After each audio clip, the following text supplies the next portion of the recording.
través de la ley de Dios, es decir, obedeciendo a Dios, aunque demore más, aunque sea más difícil, pero es como Dios quiere que se haga. Y quienes hacen así son quienes tienen una verdadera fe, pero aquellos que pretenden ser doctores de la ley, o tal vez líderes religiosos, o cristianos que pretenden adorar a Dios, pero ese deseo y voluntad y mente que tienen se aparta de la ley de Dios. Tal vez quieran encontrar ese objetivo que parece bueno. Adorar a Dios es bueno, pero los medios que usan para lograr ese objetivo son malos, porque lo hacen a través de la violación de la ley de Dios, y eso revela una mala conciencia. En este caso, el primer ser humano en manifestar mala conciencia o disonancia cognitiva, o como lo podemos llamar hoy, enfermedad mental, fue precisamente Eva, porque aunque Eva adquirió conciencia, elevó su conciencia, tuvo un despertar de conciencia, pero en realidad lo hizo a través de una mala conciencia, porque Eva no tenía alineados sus deseos, voluntad y mente en torno a la ley de Dios. Eso la llevó a querer elevar esa conciencia a través de sus propios medios, y tratando de hacer eso, Eva terminó perdiendo su conciencia. Y es que aquí hay otro punto clave: los que violan la ley de Dios tienen una mala conciencia, y los que tienen una mala conciencia es como si no tuvieran conciencia. De repente la han perdido, y algunos pueden volverla a recuperar, aunque la perdieron, pero hay también otros que la pierden para siempre y no la pueden volver a recuperar jamás. Entonces, para aquellos que de repente pierden su conciencia violando la ley de Dios, sea que lo hagan momentáneamente o para siempre, estas personas deben entender que las palabras de Dios ya no aplican cuando Dios dijo: ahora el ser humano es como uno de nosotros. Este ser humano de mala conciencia no es como Dios. Estos seres humanos son como el demonio, porque a la final escogieron en vez del bien el mal. En este caso, estos seres humanos elevaron su conciencia para escoger lo malo. Es una terrible paradoja, ¿verdad, hermanos? Entonces, por eso Dios les debe esconder el árbol de la vida, para que no vayan a comer de él, sino que se entretengan comiendo una galleta o un pedazo de pan, y piensen que haciendo eso adquieren una buena conciencia. Recontra mega plop. Otra paradoja más. Jesús, cuando vino a este mundo, dio la clave para solucionar esta mente fragmentada que tuvo Eva, este problema de querer hacer todo de acuerdo a como nos da la gana, pensando que porque buscamos un objetivo bueno, tenemos derecho a hacerlo como nosotros queramos hacerlo. No puede ser así. Jesús reveló esto cuando dijo en Marcos capítulo 12, versículo 30, y amarás al Señor tu Dios con todo tu corazón y con toda tu alma y con toda tu mente y con todas tus fuerzas. Este es el primer mandamiento. Entonces tenemos que alinear todo nuestro ser: corazón, alma, mente, fuerzas, voluntad, deseos, sentimientos, pensamientos, todo debe estar alineado con la ley de Dios. Quienes hacen así, ahora sí es verdad que tienen una buena conciencia, y son quienes han escogido el bien en vez del mal. Estos han elevado su nivel de conciencia. Ahora sí, dice Dios, estos son como uno de nosotros. Pero esta vez, estos seres humanos sí pueden comer del árbol de la vida.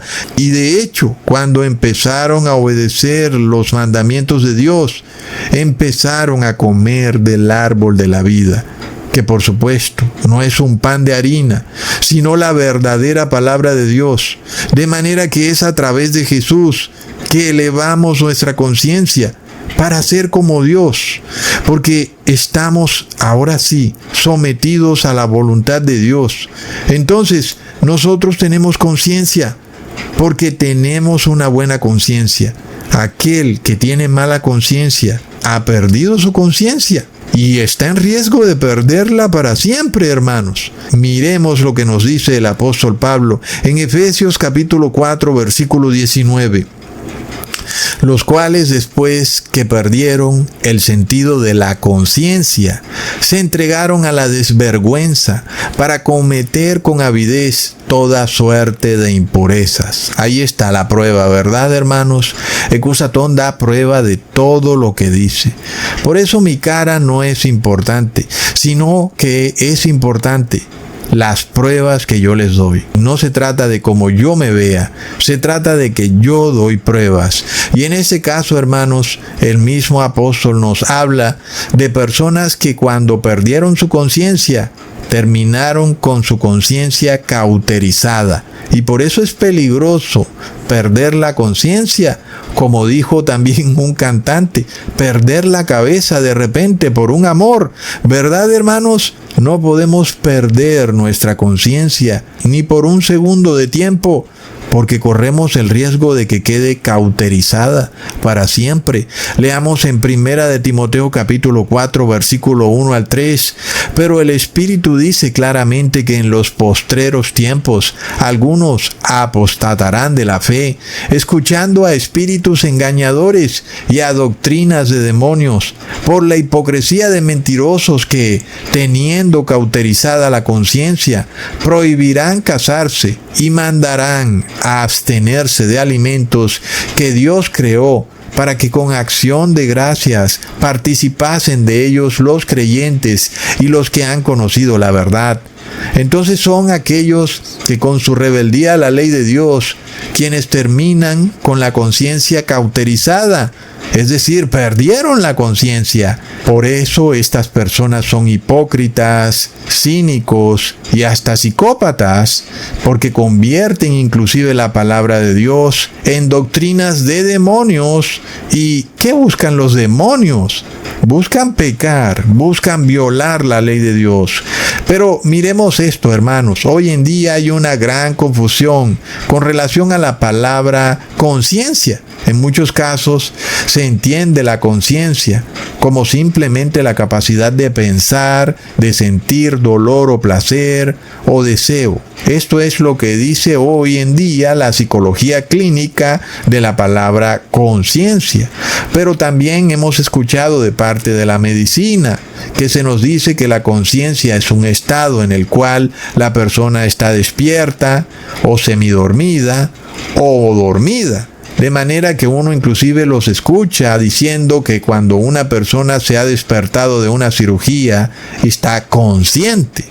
Y son definiciones modernas de la palabra conciencia que de repente confunden a las personas, al punto de que confunden también a jueces y magistrados, quienes en muchos casos no entienden entonces lo que significa la libertad de conciencia, ¿verdad, hermanos? Porque muchos de estos gobernantes pudieran decir que cuando pasan un decreto religioso, a nadie le han arrebatado su libertad de conciencia, porque después de todo, estos seres humanos todavía pueden sentir, pensar, desear. Entonces alguien pudiera decir que todavía son seres conscientes. Nadie les ha limitado su conciencia ni los ha despojado de su conciencia, como sí vimos que ocurrió en el 2020. Y es que inclusive según la ciencia moderna, la conciencia es simplemente sentir, pensar o desear. Así que si de repente pasan un decreto religioso en donde las personas son obligadas a hacer oraciones forzadas a la Trinidad o a recibir un medicamento de forma obligatoria en sus cuerpos que no desean recibir, o a reposar en un falso día de reposo, como por ejemplo el domingo, y todo esto a través de decretos de Estado, tal vez muchos jueces y magistrados piensen que aquí no hay una violación al derecho humano de la libertad de conciencia, porque estos seres humanos que están siendo obligados, por ejemplo, a ir a la iglesia en domingo, todavía pueden pensar, sentir o desear, es decir, que tienen conciencia y ejercen su libertad de conciencia libremente. recontra plop. Y si tú buscas en Google la definición de la palabra conciencia, se nos dice que es una palabra que viene del latín, cuya etimología está compuesta por la palabra con y la palabra ciencia, lo cual supuestamente significaría con conocimiento o con saber. Pero si así es la cosa, que a una persona se le obligue, por ejemplo, a ir a una iglesia en domingo por decreto de Estado, no sería una violación a su conciencia, porque esa persona simplemente tiene un conocimiento. Y según esta definición de la palabra conciencia, pues simplemente la persona no pudiera haber sido despojada de nada al ser obligada a asistir a una iglesia en domingo por decreto de Estado. Sin embargo, nosotros nos encontramos en tiempos, como sabemos, en los que el lenguaje ha sido cambiado, se inventan nuevas palabras, las palabras que habían antes las cambian de significado.